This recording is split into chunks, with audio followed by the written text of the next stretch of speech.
Қазақ хандығы маңызды мемлекет болған. Ол 15 ғасырда құрылған. Оның негізін Керей мен Жәнібек хандар қалаған. Хандық ұлан байтақ жерді алып жатты. Бұл жерлер қазіргі Қазақстанның бір бөлігі. Ол көшпелі қазақ тайпаларының мекені болды. Олар білгір шабандоздар мен жауынгерлер еді. Хандық бірнеше ғасыр өмір сүрді. Ол Орта Азия тарихында маңызды рөл атқарды. Оның тарихы, төзімділік пен мемлекеттіліктің тарихы. Мөр деген не деп сұрауыңыз мүмкін? Мөр дегеніміз арнайы бір таңба. Оны ресми белгі қою үшін қолданады. Бұл белгі бір нәрсенің түпнұсқа екенін көрсетеді. Немесе оның маңызды адамнан келгенін білдіреді. Мөрлер мыңдаған жылдар бойы қолданылып келеді. Ежелгі өркениеттердің бәрі мөрді пайдаланған. Олар мөрді балшыққа немесе балауызға басқан. Мөр қазіргі қолтаңба сияқты қызмет атқарған. Ол биліктің қуатты белгісі болды. Мөрлер көптеген себептермен қажет болды. Қоғам өскен сайын басқару ісі қиындай түсті. Басшыларға өз билігін көрсетудің жолдары керек болды. Оларға ресми құжаттар жасау қажет болды. Бұл құжаттарға сенім арту керек еді. Мөр құжаттың шынайы екенін дәлелдеді. Ол жалған құжат жасаудан және рұқсатсыз істерден сақтады. Қазақ хандығында мөрлер өте маңызды болды. Олар үлкен аумақты басқаруға көмектесті. Және ханның еркін тиімді жеткізуге жәрдемдесті. Мөрлер туралы түсінік уақыт өте келе дамыды. Алғашқы түрлері қарапайым жеке белгілер болуы мүмкін, немесе заттардағы ерекше өрнектер. Мемлекеттер құрылған соң, бұл белгілер ресми сипат алды. Оларға билік рәміздері енгізіле бастады. Мысалы, билеушілердің суреттері немесе арнайы белгілер. Қазақ хандығы бұл тәжірибені қабылдады. Олардың мөрлері ерекше болмысын көрсетті. Және басшыларының билігін айқындады. Бұл мықты мемлекет құруға көмектесті. Қазақ хандығы мөрлерінің өзіндік ерекшеліктері болды. Олар көбіне металдан жасалған. Қола немесе күміс жиі қолданылған материалдар еді. Кейбір мөрлер тастан ойылып жасалған. Бұл материалдар төзімді әрі ұзақ сақталатын болған. Мөрлердің пішіні әртүрлі болуы мүмкін еді. Көбі дөңгелек немесе сопақша болған. Кейбіреулері төртбұрышты немесе басқа пішінде болды. Олардың қолданылуына қарай көлемі де әртүрлі болған. Әрбір мөр үлкен ұқыптылықпен жасалған. Бұл мөрлердегі өрнектердің мағынасы терең болды. Оларда көбіне ханның есімі бейнеленген. Немесе маңызды бір сұлтанның аты жазылған. Жазуда лауазымдар да көрсетілген. Жазу үшін көбіне араб графикасы қолданылған. Бұл білім мен басқару ісінің жазуы еді. Кейде таңба да салынған. Таңба дегеніміз ру немесе тайпа белгісі. Ол тектілікті және руға жататынын көрсеткен. Алланың атымен деген сияқты діни сөз тіркестері де кездескен.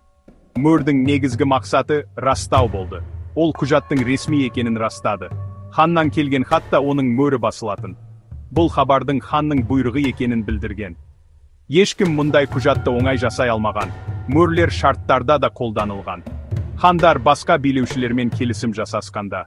Мөрлер шарттарға деген адалдықты көрсеткен. Олар заңды күші бар құрал болды. Басқаруда тәртіп пен сенімді қамтамасыз еткен. Іс жүзінде мөрді пайдалану ресми рәсім болды. Мөрді бір бетке басатын болған. Кейде белгіні жасау үшін сия қолданылған. Басқа жағдайларда оны жұмсақ балауызға басқан. Бұл балауыз көбіне құжатқа бекітілген. Мөрден қалған таңба ерекше болған. Оны иесі мұқият сақтаған. Мөрді жоғалту өте маңызды мәселе болған. Ол билікті теріс пайдалануға әкелуі мүмкін еді. Сондықтан, мөрлер сенім мен жауапкершіліктің белгісі болды. Қазақ хандығында мөрді бәрі бірдей қолданбаған. Мөрді қолданатын ең жоғарғы билік иесі хан болған. Ханның мөрі бүкіл мемлекетті білдірген. Ол оның жоғарғы билігінің рәмізі еді. Аймақтарды басқарған сұлтандардың да мөрлері болған. Олардың мөрлері жергілікті билігін көрсеткен. Басқа да жоғары лауазымды шенеуніктерде мөр болуы мүмкін еді. Олардың қатарында уәзірлер немесе маңызды қазылар болуы мүмкін. Мөрді пайдалану қатаң бақылауда болған. Ол жоғары қызметке байланысты артықшылық еді. Мөрлер арасында белгілі бір сатылы жүйе болған сияқты. Ханның мөрі ең әдемі, ең күрделі жасалған болар еді. Оның салмағы мен беделі ең жоғары болатын.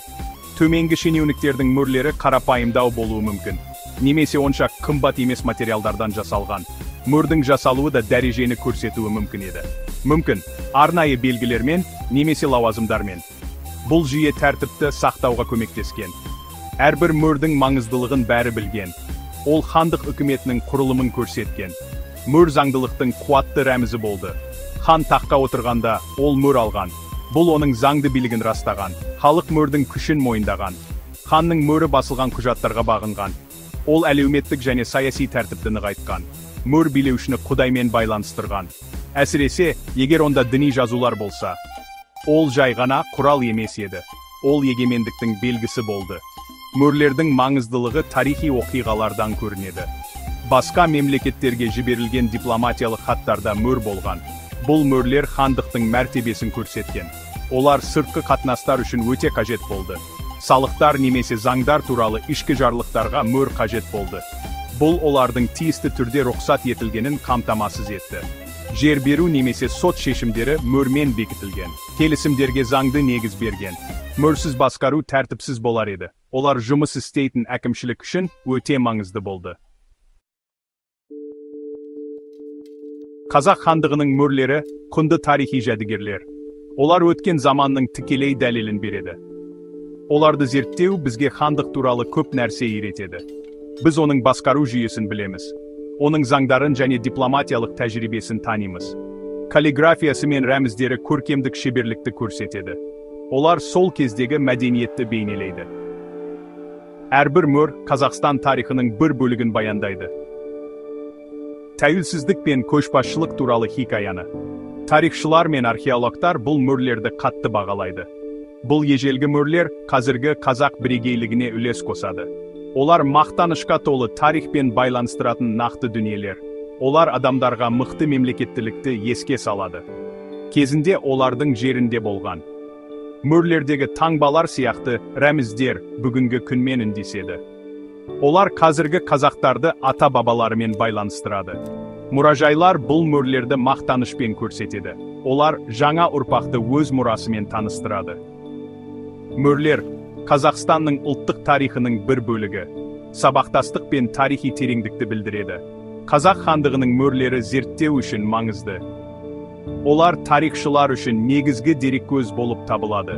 Жазулар билеушілердің күндері мен есімдерін растай алады. Мөрдің стилі оның қай кезеңге жататынын көрсетуі мүмкін. Қолданылған материалдар сауда туралы айтып береді.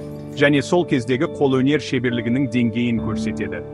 Мөрлерді салыстыру саяси өзгерістерді түсінуге көмектеседі. Немесе хандық ішіндегі билік ауысуларын. Олар жазба мәтіндерде болмауы мүмкін деректерді ұсынады. Өткеннің құпияларын ашады. Мөр ұғымы бүгінгі күні де маңызды. Физикалық мөрлер аз кездескенімен. Ресми растау идеясы жалғасуда. Қазіргі үкіметтер ресми мөр табандар мен эмблемаларды қолданады. Қазір сандық қолтаңбалар осындай мақсатта қызмет етеді. Олар жеке басты растайды және ақпаратты қорғайды. Қазақ хандығының тарихи мөрлері. Осы заманауи жүйелердің ата-бабасы іспетті. Олар сенімді қамтамасыз етудің ұзақ дәстүрін білдіреді. Және Қазақстанда, және одан тыс жерлерде билікті қолдаудың